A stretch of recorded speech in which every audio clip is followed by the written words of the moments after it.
नियम पूर्वक आप बहुत दीर्घ काल तक कीजिए और विश्वास रखिए काम जड़ से नष्ट हो जाएगा। काम पावक को पानी जिससे अग्नि जल रही हो और अधिक मात्रा में जल डाल दी, तत्काल भस्म हो जाएगा। पर ये बहुत काल तक, ऐसा नहीं कि एक पाठ करो और ऐसा नहीं, क्योंकि बहुत काल से वृत्तियां इसमें लगी हुई हैं। इससे परिष्कृत रूप से विकसित किया जा सकता है। यह संपूर्ण सृष्टि काम से उत्पन्न हुई। इस शरीर की रचना काम क्रीड़ा से हुई है। सब जीवों की काम क्रीड़ा, इसमें मूल संस्कार काम के बसे हुए हैं। ये ईश्वरीय शक्ति से संपन्न, कोई साधारण नहीं है। अब इसका प्रयोग हमें वासना में नहीं उपासना में करना है। देखो ये भी काम है। कब ऐसा होगा? मंद मंद मुस्कुराते हुए युगल सरकार नूपुरों की झनकार करते हुए आएंगे और हम उनके चरणों में लौट जाएंगे और दोनों प्रिया प्रीतम एक एक बाह पकड़कर उठाएंगे, अमृतमय वचन बोलते हुए मुझे अपने हृदय से। ये भी कामना मुड़ गई, इधर मुड़ गई। इधर की आशा परमम दुखम, इधर की आशा महासुख है।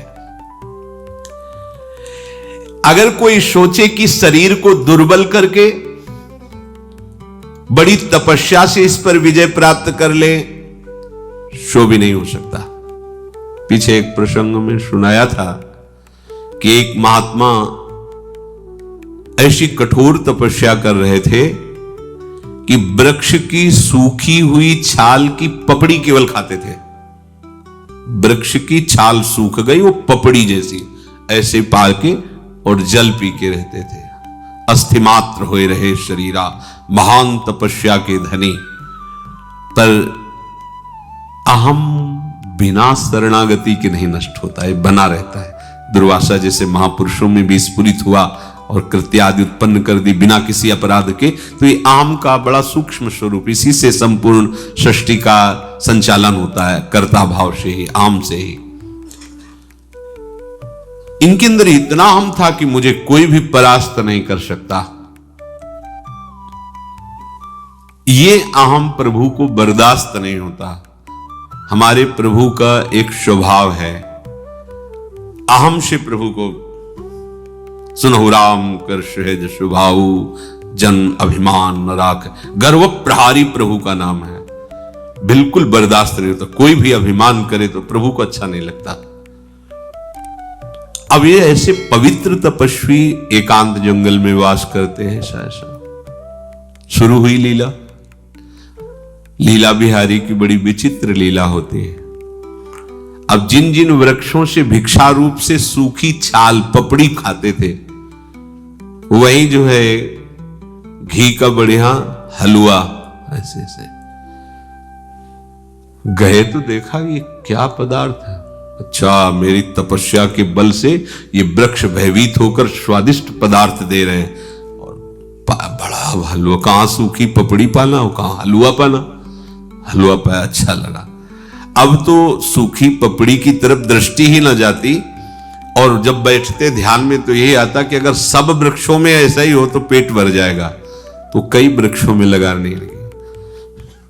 अब तो शरीर हष्टपुष्ट होने लगा। जो अस्थिमात्र हो रहे सर हलवा पाएंगे तो लालिमा तो आई जाएगी। रक्त बढ़ा, सप्तम धातु बढ़ी, शरीर बलिष्ठ हुआ। उन्होंने विचार किया कि ये वृक्ष इतना हमसे प्रभावित हो रहे हैं, आज थोड़ा जल्दी चलते हैं। तो जल्दी गए तो वहां कटोरे में हलवा ले एक नवयुवती लगा रही थी। ये भगवान की माया का प्रभाव, माया से रची हुई थी। जी ही देखा उसने कि बेसमय में वो आ गए। अचानक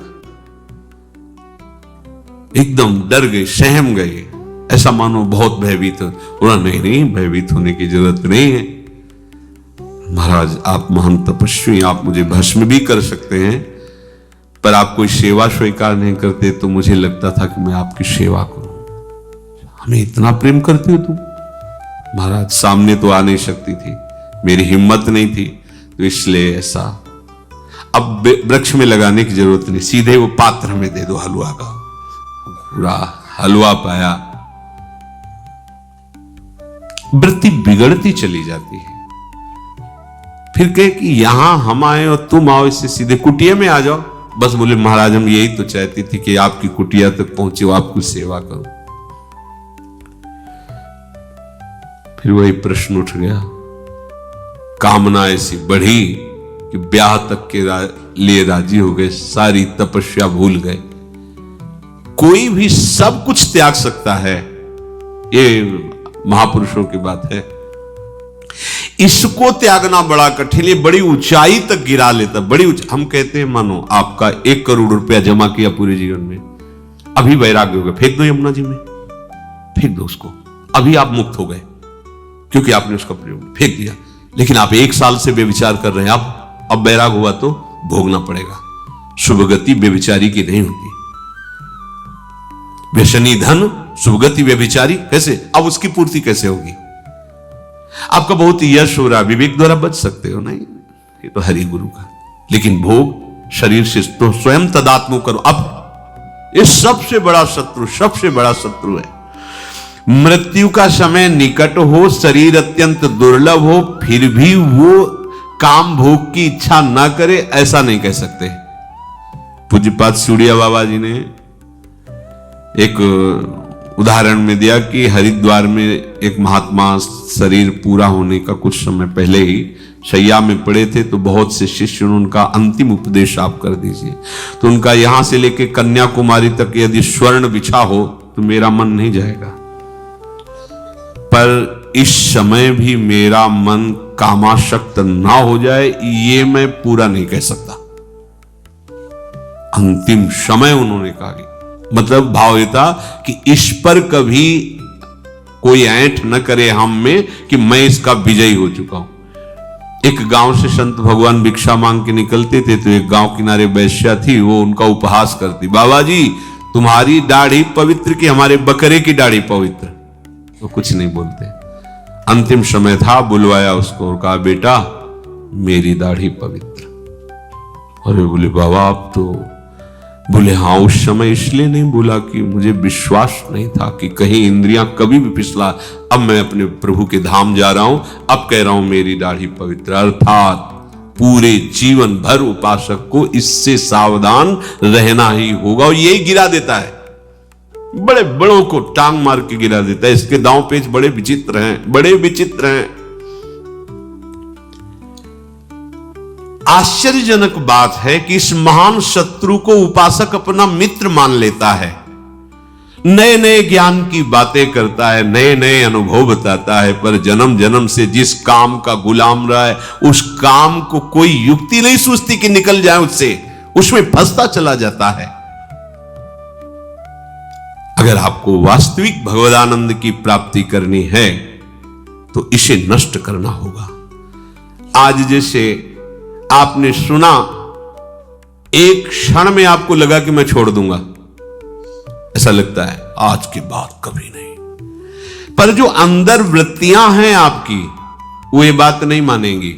अभी कसम खा लो वृंदावन की, जिसकी जो चाहो, अभी शीतलता आ जाएगी, त्यागाच्छांतरंतरम, अभी हृदय शीतल, हाँ आज के बाद कभी नहीं, हटो यहां से। अब जो वृत्तियां हैं वो आपको जलाएंगे, उस जलन को कोई शह उसी को महात्मा कहते हैं। तास्तितिक्षस्व भारत, उनको सहन करो, बस वो शांत हो जाएंगे। सहन करना बड़ा ही कठिन है, जो सहन कर लेता है वही जीते जी जीवन मुक्त है। एक केवल ये प्रश्न का समाधान कर लो। उस दिन एक श्रृंगार के बाद यही कहा था कि और सब कुछ ठीक चलेगा, ठीक है, लेकिन आपको इस इंद्री पर विजय प्राप्त करनी पड़ेगी, जनेंद्री पर। ये अगर नहीं संभली तो सब ज्ञान बकवास ही रहा, केवल बातें बनाते रहो, कुछ हाथ नहीं लगेगा। आप खुद अंदर से देख लो, कोई दिव्यता, कोई अनुभूति, कोई भगवदानंद, ये सब बातों में रहेगा, हृदय में अनुभव में नहीं आएगा। ऐसी वैष्णोजन के दर्शन के लिए नरसिंह मेहता कहते, काछ वाच मन निश्चल राखे, धन धन जननी तेरी रे, बड़ नरसैया दर्शन पावा। बड़े भाग्य जो ऐसे महात्मा के दर्शन हो जाए।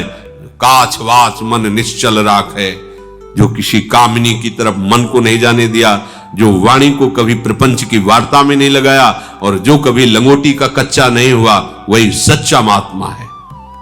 सच्चाई में चलने के लिए इस शत्रु को गिराना ही पड़ेगा, इस शत्रु से हटना ही पड़ेगा। आज हट लो या जन्म जन्म के बाद हट लो, ढिलाई आपकी है, सहयोग प्रभु का है। प्रभु बहुत सामर्थ्यशाली है, ये काम एक अंश से प्रकाशित है। वो हमारे सच्चिदानंद प्रभु गुरु हैं, वो हमारे स्वामी हैं, वो हमारी आत्मा है, हमारे प्रीतम हैं। हम उनका नाम जप करके, उनकी लीला गुण गायन करके, उनके चरणामृत के प्रभाव से इस पर विजय प्राप्त कर सकते हैं। ऐसा नहीं कि कोई प्राप्त नहीं कर पाया या कोई प्राप्त नहीं कर सकता, ऐसा भी नहीं है। इसका कोई प्रभाव नहीं पड़ता जिसका चित्त श्यामा श्याम के चरणारविंद के रंग में रंग गया है।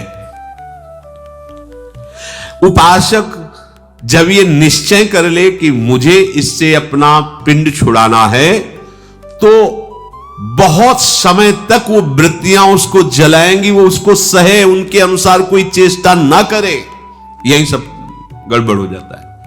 यम ही न व्यथ्यन्त्येते पुरुषम पुरुषर्षभ शम दुखा सुखाधीनम सोमृतत्वाय कल्पते। जो इस व्यथा को सह जाता है, व्यथित नहीं होता है, सुख दुख में समान भाव रहता है, वो परम पद का अधिकारी हो जाता है। इसीलिए तो चले भगवत मार्ग में शयन करने के लिए। हम गंदे आचरण करते रहें, साधु कहलाएं, भगवत भक्त कहलाएं, योगी कहलाने से क्या है? ये सब बहिर्मुख लोग हैं जो आत्मानंद को जानते ही नहीं, वो तुम्हारी बड़ाई कर रहे हैं, तो तुम अपने को क्या समझ रहे हो? क्या समझ रहे हो? जो भोगों में फंसे हुए शरीराभिमानी, वो तुम्हारी बड़ाई कर रहे हैं। अगर कोई एक महात्मा कह दे तुम ठीक चल रहे हो, तो करोड़ों की बात फेल हो जाएगी। एक बोल दे तुम ठीक चल रहे हो,